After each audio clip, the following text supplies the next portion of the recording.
बातमीपत्रात आपलं स्वागत आहे।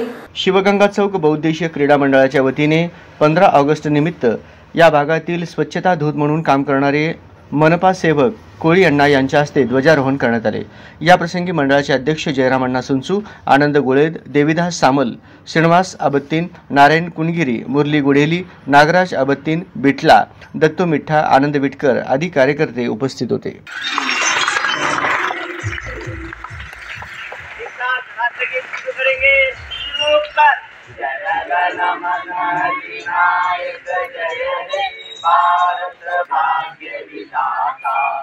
पंजाब सिंध गुजरात मराठा द्राविड उत्कल बंगा हिमाचल यमुना गंगा उच्चल जलधि तरंगा तव शुभ नामे जागे तव शुभ आशीष मागे गाये तव जय गाथा जनगण मंगलदायक जय हे भारत भाग्य विधाता जय हे जय हे जय हे जय जय जय जय हे भारत माता की जय।